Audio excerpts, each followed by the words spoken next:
Kita melanjutkan materi kita yang ke-8 di User Experience Design tentang data gathering. Ada beberapa tujuan kenapa kalian nanti perlu memahami tentang data gathering.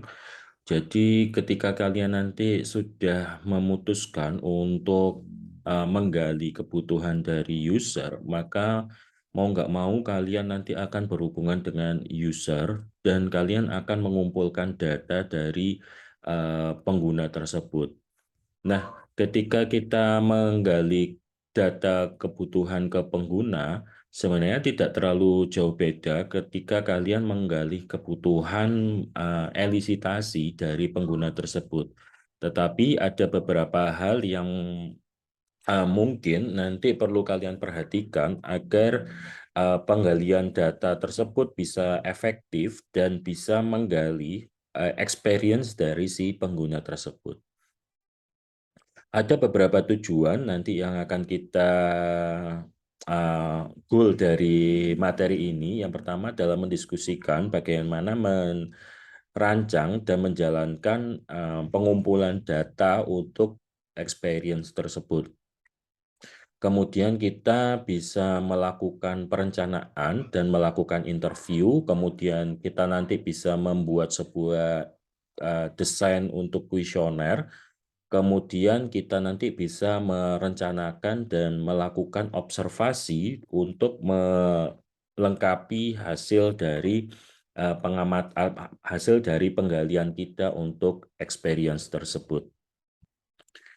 Ada 5 kunci utama agar kalian nanti bisa berhasil di dalam penggalian data atau pengumpulan data.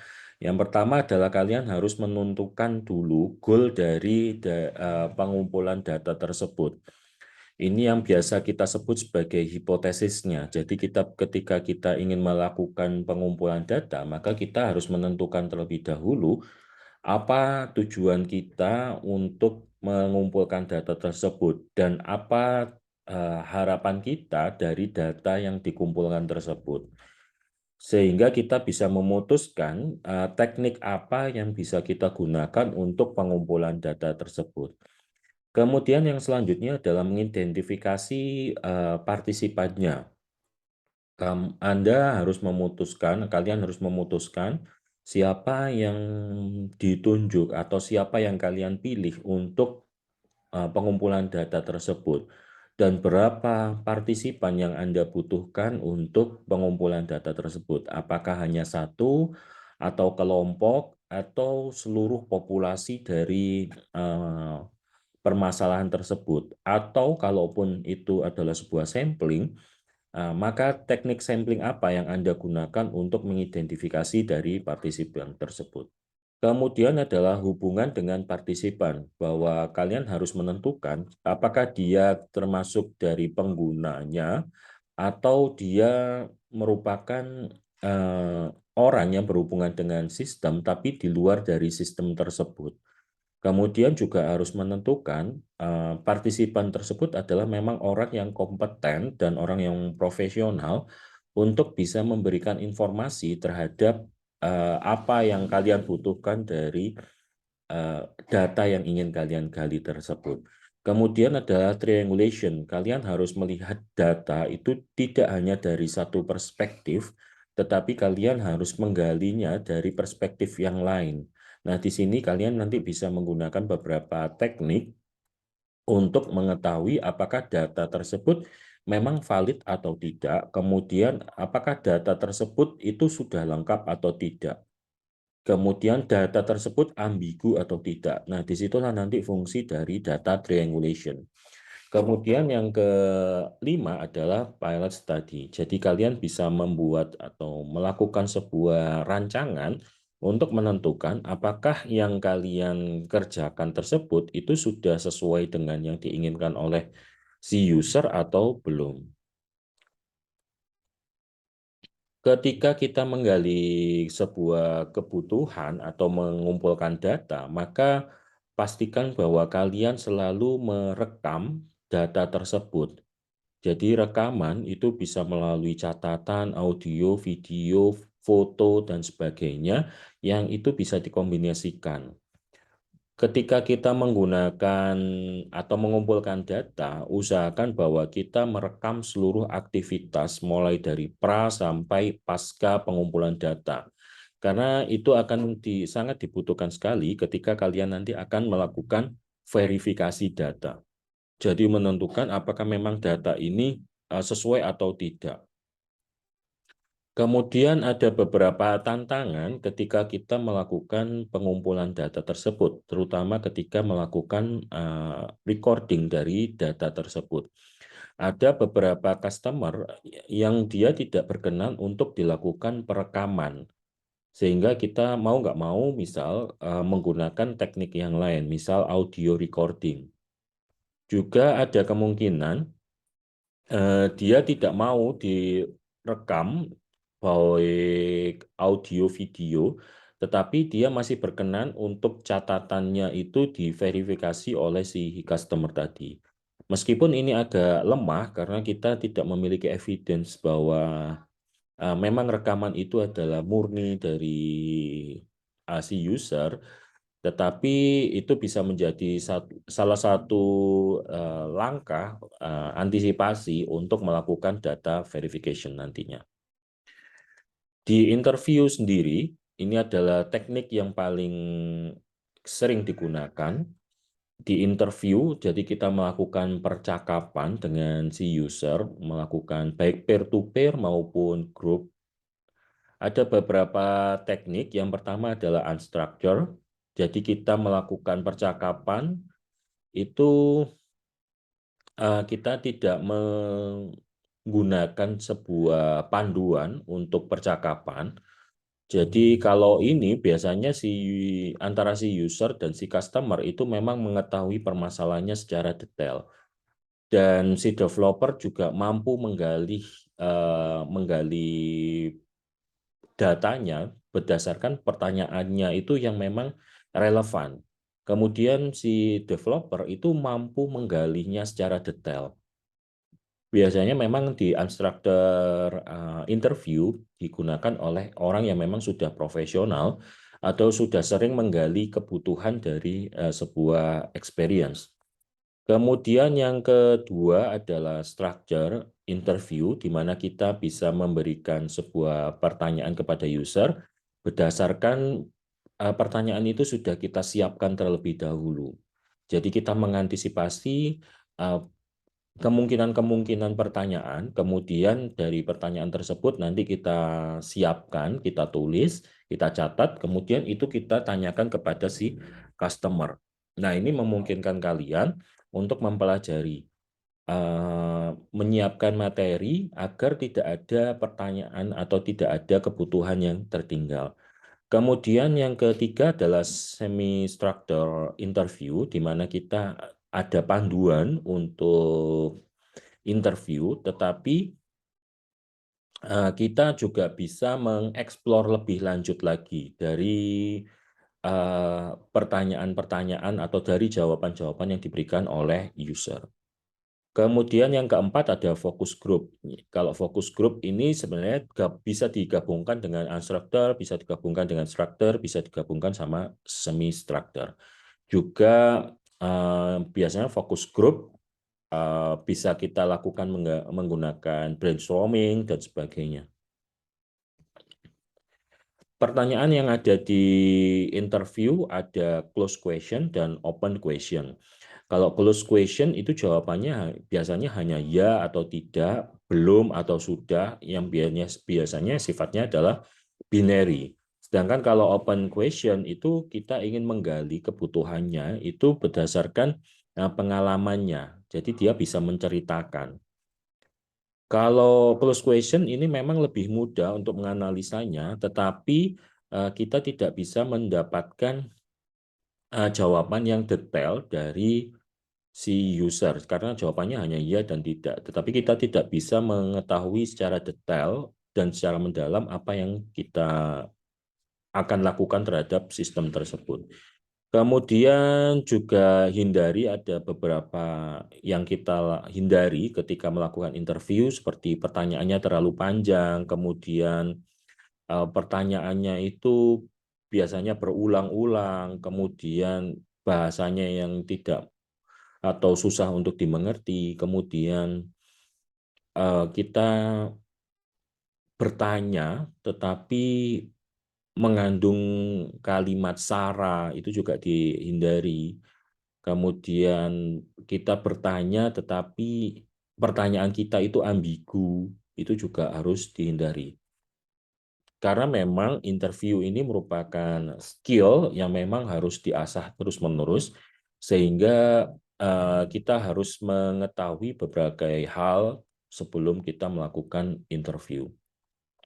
Untuk melakukan interview, biasanya kita lakukan yang pertama adalah pengenalan terlebih dahulu, kemudian warming up, kemudian kita bertanya, kemudian setelah bertanya, kita bisa melakukan call period. Jadi call period bisa bertanya hal-hal yang simple, kemudian bisa melakukan closer. Di closer kalian bisa memberikan kesimpulan, kemudian kalian juga bisa memberikan sinyal bahwa interviewnya sudah selesai, kemudian kalian bisa mematikan recordernya. Ini tahapan untuk melakukan interview. Jadi kalau interview tidak tiba-tiba langsung ke pertanyaan. Misal saya datang ke A, selamat siang Pak A, saya ingin bertanya tentang sistem, tidak seperti itu. Tapi yang pertama adalah introduction dulu, kemudian warming up. Warming up kalian bisa memberikan pertanyaan-pertanyaan yang mudah. Misal juga kalian bisa bertanya kaitan antara si stakeholder, kaitan antara si user tersebut dengan permasalahan apa dan sebagainya. Baru kalian bisa menggali datanya. Kemudian di interview sendiri, kalian bisa menggunakan secara fisikal maupun secara online. Kalau di digital conference ini memungkinkan kita untuk merekam eh, tanpa mengganggu atau biasanya tanpa peralatan spesifik. Jadi kita hanya tekan tombol record saja. Kemudian juga ketika kita memiliki customer yang tempatnya jauh dari kita, ini memungkinkan kita untuk melakukan digital conference. Ketika interview, kita juga bisa menggunakan beberapa tools yang bisa kita gunakan untuk mendukung proses interview. Misal kita bisa menggunakan poster, kita bisa menggunakan prototype. Jadi kalau kalian sudah punya gambaran dari aplikasi kalian, kalian bisa menggunakan prototype. Kalian juga bisa menggunakan storyboard. Dari storyboard itu kalian bisa menggambarkan step by step-nya. Kemudian kalian juga bisa menuliskan skenario dari apa yang akan kalian lakukan terhadap permasalahan itu. Nah, dari situ nanti kalian bisa menggali kebutuhannya lebih dalam lagi. Selanjutnya setelah interview ada kuesioner. Kuesioner ini dapat sifatnya bisa close, bisa open question, sama seperti di interview. Tetapi di kuesioner ini sendiri biasanya untuk pertanyaannya sifatnya sudah ditentukan, jadi bukan pertanyaan bebas lagi. Kemudian di kuesioner ini sangat tergantung dari populasinya. Jadi ketika kita menentukan populasi, maka kita harus menentukannya secara tepat. Karena ketika kita nanti menentukan populasinya, itu akan berhubungan dengan berapa responden yang harus kita gali. Yang hubungannya di situ adalah dengan sampling size. Ketika kita mendesain sebuah kuesioner, pastikan bahwa pertanyaannya itu mengikuti alur dari mulai dari pertanyaan yang simple, kemudian pertanyaan yang mendalam, kemudian pertanyaannya itu tidak melompat-lompat. Jadi misal kita menanyakan tentang sistem A, kemudian tiba-tiba kita lompat ke sistem B. Atau misal kita menanyakan tentang enjoyable, kemudian kita bertanya tentang usable. Itu jangan seperti itu. Jadi usahakan semua pertanyaan dalam satu kategori itu selesai terlebih dahulu, kemudian baru kita mengarah kepada topik yang lain. Kemudian hindari juga memberikan pertanyaan yang sangat panjang, kemudian sifatnya ambigu. Jadi ketika kita memberikan pertanyaan ke user, maka hindari pertanyaan-pertanyaan yang mengarahkan si user tersebut untuk menjawab suatu pertanyaan, menjawab pada satu jawaban. Biasanya ketika kuesioner didesain seperti itu, maka kita tidak bisa mendapatkan informasi detail apa yang dibutuhkan dari sistem tersebut. Di kuesioner biasanya kita menggunakan beberapa skala, bisa yes and no, bisa checkbox, bisa Likert, bisa semantik, bisa eh, poin, sifatnya poin, atau juga bisa sifatnya adalah open end response, jadi bisa berupa pertanyaan. Kemudian dia bisa memberikan deskripsi dari jawabannya. Ketika kita melakukan kuesioner, maka pastikan bahwa tujuan dari studi tersebut itu dijelaskan secara detail di awal dari kuesioner. Kemudian kalian harus menjamin bahwa kuesioner tersebut itu anonim. Jadi kalian tidak akan menggunakan data tersebut untuk kepentingan yang lain, juga tidak akan menyebarkannya hasilnya kepada orang lain, karena memang biasanya sifat dari kuesioner itu sifatnya adalah individu dan pribadi. Kemudian pastikan bahwa kuesioner itu mudah untuk dilihat, mudah untuk dibaca, dan mudah untuk dijawab.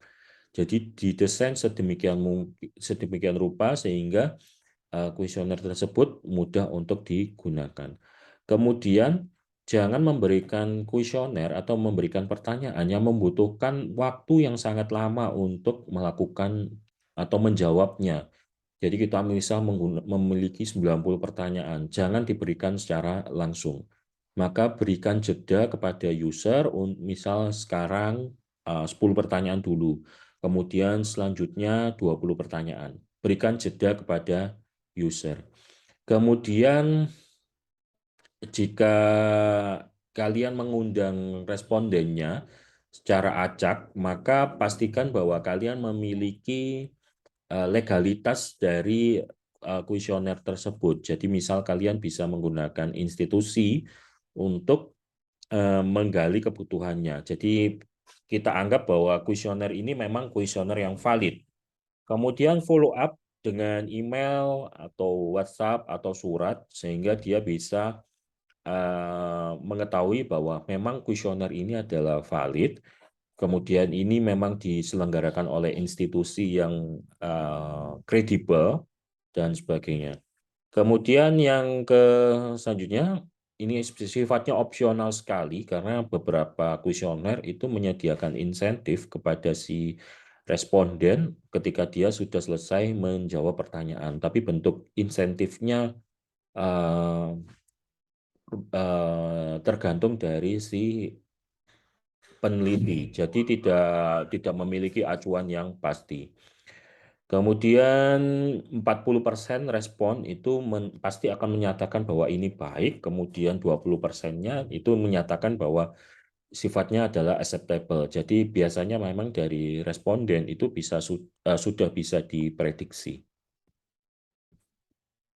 Kemudian kita juga bisa melakukan online kuesioner. Jadi kalau online kuesioner itu lebih mudah untuk didistribusikan, kemudian lebih cepat, kemudian kita tidak perlu lagi menggunakan surat untuk mengirimkan kuesionernya, kemudian kita juga bisa menggunakan digitalisasi sehingga datanya itu lebih mudah dianalisis karena memang biasanya bentuknya sudah dalam bentuk database atau di Excel paling simple. Kemudian ketika ada kesalahan dari pertanyaan itu lebih mudah untuk diperbaiki. Kemudian waktu untuk analisisnya juga lebih simpel. Ini adalah contoh kuesioner yang sederhana. Tetapi ini bukan menjadi contoh yang harus kalian ikuti, harus seperti ini, tetapi kalian bisa mendesain yang lebih baik lagi.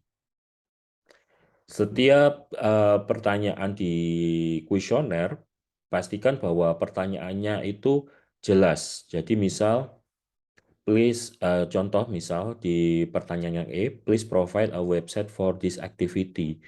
Maka kalian harus menunjukkan website URL, bukan hanya nama websitenya saja.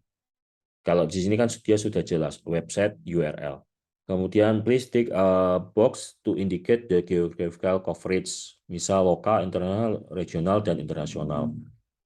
Kemudian diperjelas lagi, please specific coverage, dan sebagainya. Ini bisa kalian tambahi lagi misal dengan drop down dan sebagainya. Sehingga user itu menjawabnya lebih jelas. Ada permasalahan dengan online questionnaire. Sebenarnya tidak hanya online questionnaire, physical questionnaire juga memiliki permasalahan. Yang pertama adalah sampling, itu seringkali akan bermasalah ketika kita menggunakan online questionnaire, karena kita tidak mengetahui apakah si responden itu dapat menjawab pertanyaannya dengan tepat atau tidak. Kemudian kita juga nggak mengetahui apakah si responden ini menjawabnya dengan valid atau tidak. Ketika kita melakukan online questionnaire, pastikan bahwa kuesioner tersebut itu memang dijawab oleh orang yang tepat. Memang paling mudah ketika online questionnaire, meskipun sifatnya online questionnaire, tetapi kita bisa menggalinya berdasarkan eh, laboratorium field. Jadi kita arahkan si user tersebut untuk mengetahui pengalamannya terlebih dahulu, baru dia menjawab di kuesioner tersebut.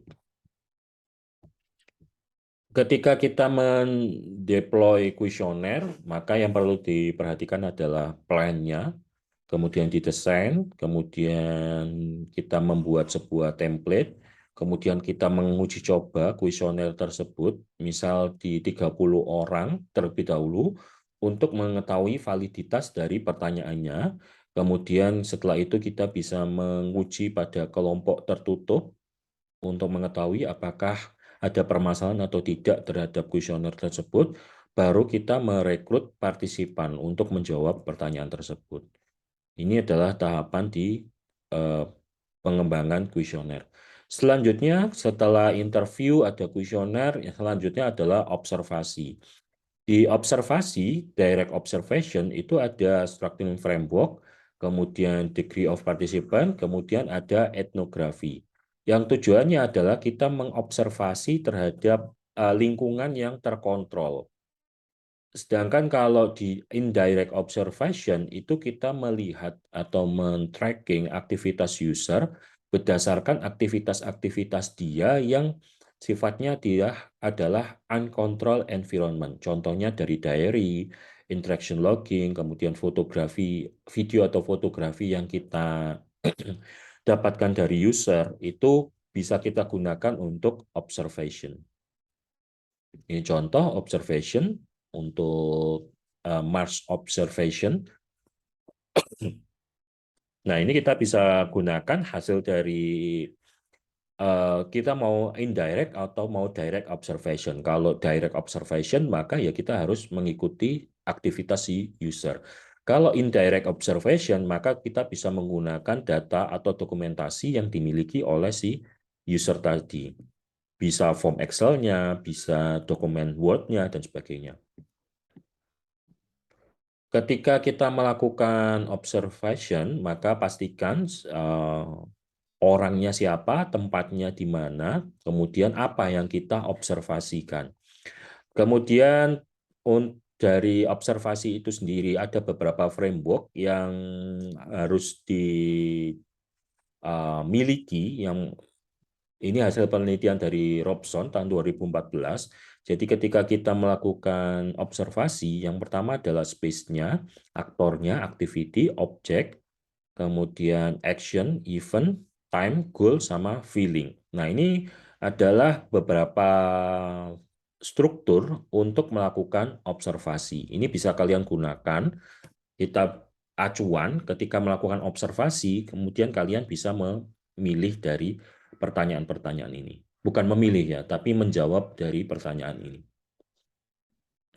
Ketika kita melakukan observasi, maka pastikan dulu bahwa kita sudah memiliki legalitas dari aktivitas observasi tersebut.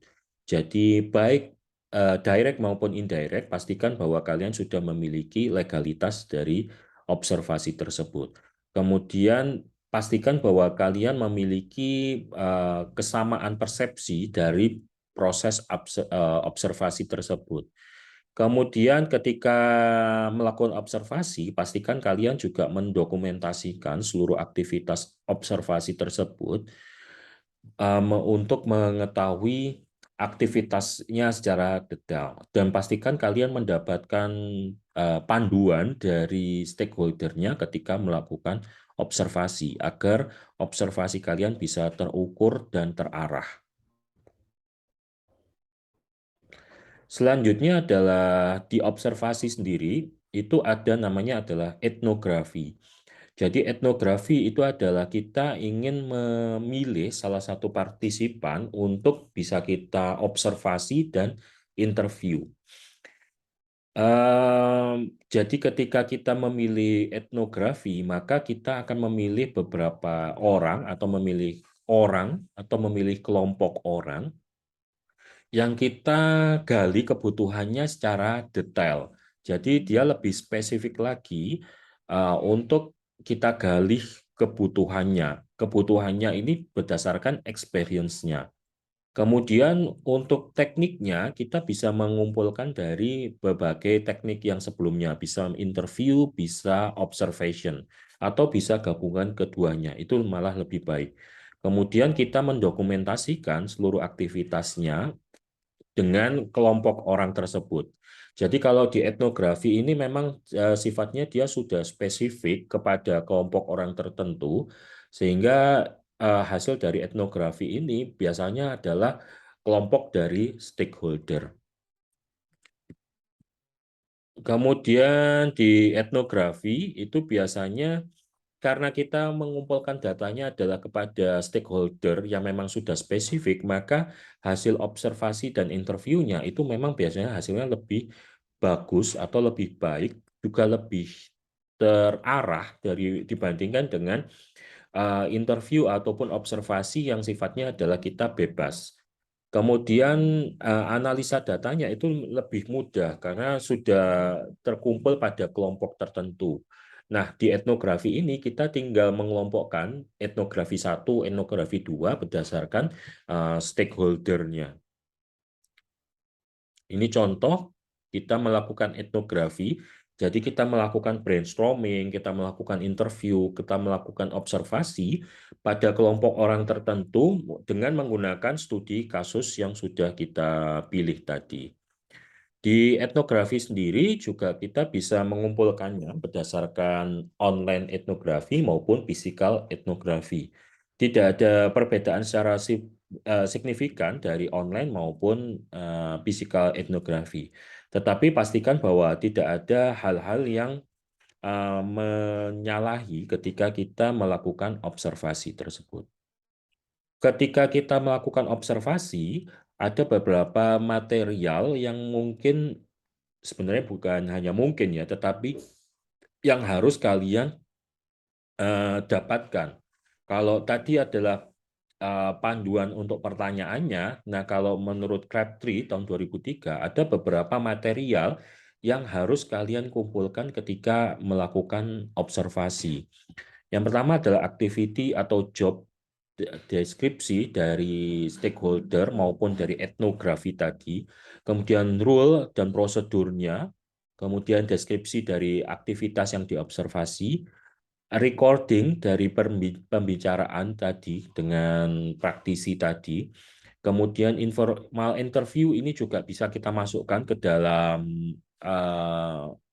observasi dokumennya, kemudian diagramnya Ini untuk memudahkan kalian ketika kalian mendapatkan dokumen, mendapatkan hasil interview, itu kalian kumpulkan, kemudian kalian kelompok-kelompokkan, kemudian kalian buat diagramnya. Itu untuk mempermudah kalian nanti untuk menganalisanya. Kemudian ada beberapa dokumen yang mungkin bisa kalian kumpulkan, video, deskripsi, workflow, proses map. Jadi kalau misal di institusi itu ada di dindingnya ada visi misi, itu kalian foto. Kemudian ada diagram strukturalnya, itu juga kalian foto dan sebagainya. Semua informasi di observasi itu sangatlah penting. Di observasi sendiri ada direct observation, ada indirect observation. Kalau direct observation kita bisa langsung melihat pada si usernya. Kalau indirect observation kita bisa melihat dari diary dan interaction log, ada web analytic dan sebagainya. Yang sifatnya adalah kita melihat kepada objek yang tidak secara langsung. Kemudian ketika kita melakukan teknik pengumpulan data tadi, maka sebenarnya kita tidak bisa atau biasanya ketika kita menggunakan satu teknik saja, biasanya kurang valid. Oleh karena itu, biasanya harus didukung oleh teknik-teknik yang lain. Kalau di sini tadi, saya baru menunjukkan 3 teknik. Yang pertama ada interview, kedua ada kuesioner, yang ketiga ada observation. Kalian bisa mengembangkan teknik-teknik yang lain untuk bisa digabungkan dengan teknik yang kalian pilih, teknik dasar yang kalian pilih tadi. Teknik dasar tadi ada interview, kuesioner, dan observation. Kalian bisa mengembangkan teknik tersebut untuk menyelesaikan tujuan dari penelitian kalian. Jadi usahakan memilih lebih dari satu teknik. Antara 2 sampai 3 teknik itu lebih baik karena validitasnya bisa kita percaya. Kemudian perhatikan juga dari partisipannya. Ketika kita mengikutkan partisipan, pastikan bahwa partisipan tersebut selalu mengetahui dan selalu dilibatkan di dalam proses penggalian tersebut. Kemudian ini adalah kesimpulan dari materi ini. Pengumpulan data itu harus memiliki tujuan yang jelas, maaf. Kemudian kita harus konsen pada informasi yang diberikan kepada si user tersebut. Kemudian perhatikan juga bahwa ketika kita memilih salah satu teknik, maka ada beberapa rule yang harus kita pahami untuk mendapatkan hasil yang terukur dan terarah tadi. Kemudian usahakan menggunakan lebih dari satu teknik ketika melakukan pengumpulan data ke si user. Bisa menggunakan 2 sampai 3 teknik dalam satu waktu sehingga kalian bisa mendapatkan hasil yang valid.